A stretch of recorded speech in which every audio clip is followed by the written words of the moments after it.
I believe that most fantasy worlds need, like, any sort of city, even in the most awful, dark settings.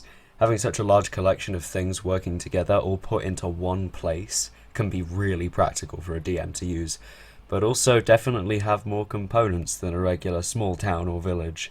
You can span entire campaigns in cities, have huge sewer systems, a tough and turbulent political system, and several factions vying for control. Welcome to another episode of T&D&D.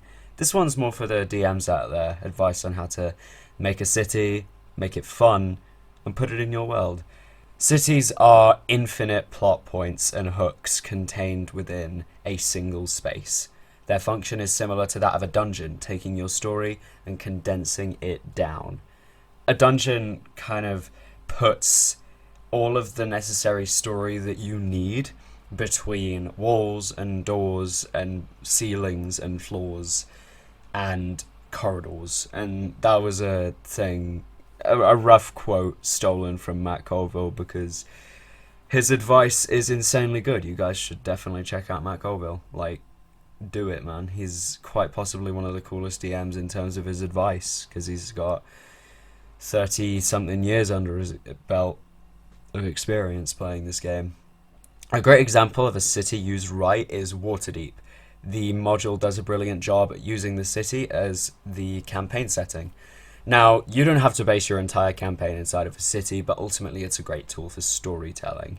It can make a party feel like they're part of a bigger picture. If you go to the Waterdeep module and you flick through it, and you go to the back, there is I think at least 20 pages about Waterdeep and its traditions and its wards and its parades and its money and its trade and its taxes.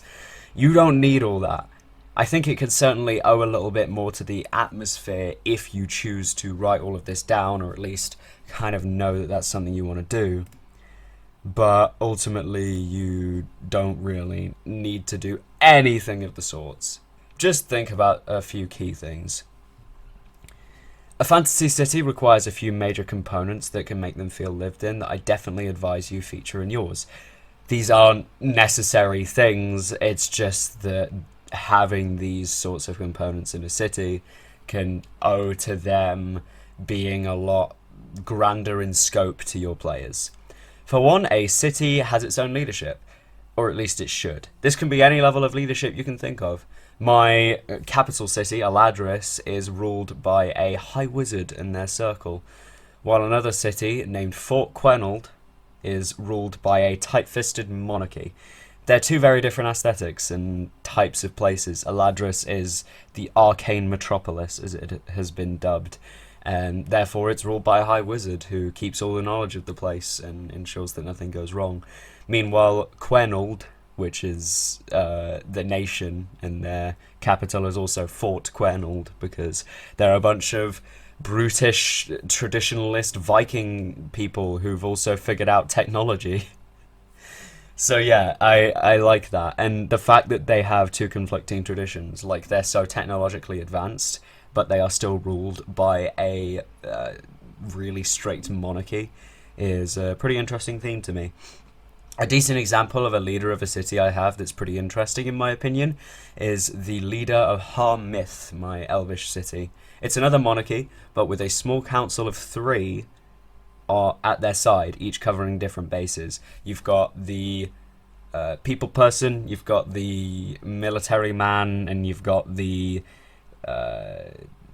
other nation, like, relationship people. I don't have their specific names in my head right now. They're the concepts that I have in my head. This sort of setup can allow for an interesting story element, which it did in my city. The man of the people in the council had in essence taken control by manipulating the current queen with his massive mouth, which resulted in the party being kicked out. More specifically as well, something interesting to note is that person is actually one of the PC's brothers. Another feature that's good for expanding on a city is districts, or wards, or streets, or whatever you want to call them. Sectioning off a city allows you to come up with more specific encounters, structures, and general features. Having them have thematic types of places can help, like an arts area, or a market area, or a royal area, or there's just like an entire place just full of residential stuff, and there might be a faith ward, stuff like that. Splitting this stuff into chunks can help in any aspect of being a DM. A final key thing I think that most cities should have is factions. Factions help make a story really well, being able to think about where the party could go to get some missions, and that's just the start of it. More evil factions can serve as enemies of the party. Maybe when creating a faction, you could specifically think about how they may oppose the group. You could make a faction called the Arcane Keepers, who claim to hold magical items for the greater good. In reality, they might be a bunch of thieves, and they'll try and steal magic items from the party to keep for themselves to sell it off. For ally factions, consider how they'll help the party. If they're a group of more neutral folk, a good aligned thieves guild could potentially ask the party to steal from a corrupt noble. Stuff like that can really help build atmosphere of a city. I'm going to use Waterdeep as an example for this little tangent I'm about to go on. It's an important tangent, don't worry. I absolutely love the factions that the game presents. In upcoming videos about Waterdeep, you'll be able to see me talking about them in depth. But for now, I just want to go over, like, how useful they are for a DM and how much they play into the main story. I think they entirely depend on the party that you get, but most of the time I have found that Force Grey get involved. Force Grey are your typical weird adventurers, and we're, protecting the Waterdeep and the world at large, etc., etc. And they're great. It's a lot more professional. Like, you have deadlines and stuff, I think. No, that's the Lord's Alliance. But Force Grey isn't just one that you can mess around in. They want to get good done, and they kind of act as a secondary police force on the side of the City Watch. The party can be recruited into them in a very specific, interesting thing, where they don't actually become members of Force Grey, they just become members of the Grey Hands, which are like junior Force Greys. Like, it takes a while to get to the top, and I feel like if players want to do that, and that's something that they jam with, then yeah, they can totally go ahead and, like, get into this whole thing of, like, some of the Force Grey missions that they give you are the best, in my opinion. You get to talk to a dragon, you get to frickin' kill some Zents, you get to, in comparison to some others where it's like, go and talk to a talking horse, which is a cool concept, don't get me wrong, but it's not as badass as destroying a Zentarim assassin, that sort of thing. The Zentarim, now that I've mentioned them, the Zentarim like to make it out like they're not evil. That's something that they try and get across. They used to be evil as hell, and now they're still evil, but they're kind of pretending they aren't, and it's working. They went from, like, just a group of conquerors to mercenaries. They're not really trying to conquer anything anymore, at least on the surface. They are, in fact, conquering things underneath it all, if you know what I mean.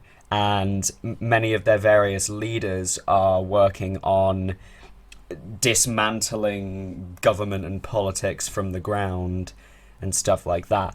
And I think that that's fun as hell. Like, they aren't exactly public. Like, they aren't just, you can't just see a Zent just walking around on the streets. But at the same time, they're quote unquote good. So yeah, I think that that's a pretty interesting take on the whole thing. And I have some of my party actually joined them because one of them offered, like, a cure for a character's blindness if they worked for them for a bit. So that's kind of how that went. A city is a brilliant place to have adventures in because most stories you want to tell can be done in one. Just one massive city can be the plotline for any sort of story that you'd like to tell, and it contains it a little better. The DMG has some great adventure structure advice, but more specifically, structuring an adventure in a city is honestly easier. You can make traveling around from objective to objective much smoother, contain finding what the party needs to buildings and landmarks, and give them plenty of things to interact with in between if you see fit. This is similar to what you can do with exploration on a larger scale, but a city setting is often much more familiar to you, since we live in a world with a lot of cities. Someone is more likely to have taken a walk around New York in comparison to taking a 30-day walk in endless fields. Cities often have a few more connections to each other, which can tell a much more complex tale if that's your style. Spies between factions, people from the sewers being cursed by a hag mixing in with the public. Encounters in a city can be really fun, having to push through crowds to chase an enemy, investigating around a pub rumoured to be a hub of activity for an evil guild, or having a battle in a public library. Scenery is everything in D&D. My favourite action scenes in movies are the ones where they take things outside the box. My favourite combats in anything is when the module takes things outside the box, or when the DM decides to do something wild and throws the whole system on its head. I once did what's a good example of this? There was an quote-unquote encounter. It was like a dungeon, kind of, except my party just speeded through it because I didn't exactly decorate the rooms too much. I half-assed it mostly. I ripped a map just randomly online, and it was a massive labyrinth. And that was an absolutely insane encounter because they had to like fight inside that labyrinth every now and again. And it was really cramped. I should have made that map like twice as big. I cramped them all up in a tiny space, honestly, and that did not go well. In any case, the fact that there was a labyrinth there definitely attributed to a lot more fun combat scenarios and the like. And think of a city setting. You could have a barroom brawl in comparison to just we're in fields and we're hitting things. You could have a massive fight in like a museum, like, and an evil like wizard could start using this weird magical staff to tap on the statues and they start coming to life and trying to kill you. Like, you could fight Napoleon, and you could fight just any old historical figure from this world. You could have a fight in a courtroom. Like, something goes real bad in a courtroom and everyone just throws hands at once. Stuff like that. I think that can be a lot more tense than like a dungeon or anything else, because it's normally a scenario where we would feel a little more comfortable, if you know what I mean. You don't expect like a bunch of magic casting adventurers to be fighting a bunch of evil beings in a library when you go and get your book. And it can just be so fun to be those adventurers, hiding behind the cover of shelves, picking up books and just whacking people with them. You find one book at one point in this encounter that can dispel an evil creature once, so you get rid of the bad guy's minion, and they're like, oh, uh-oh, and stuff like that. And yeah, I did something somewhat similar with an encounter in one of my games. It's a mega dungeon that I run called Hand of Darkness. And just before one of the party members had defiled one of the books and ripped a page out, they picked up a book about warding against evil, like, shadow spirits and stuff like that. And what do you know? A bunch of shadows just appeared and tried to start killing them.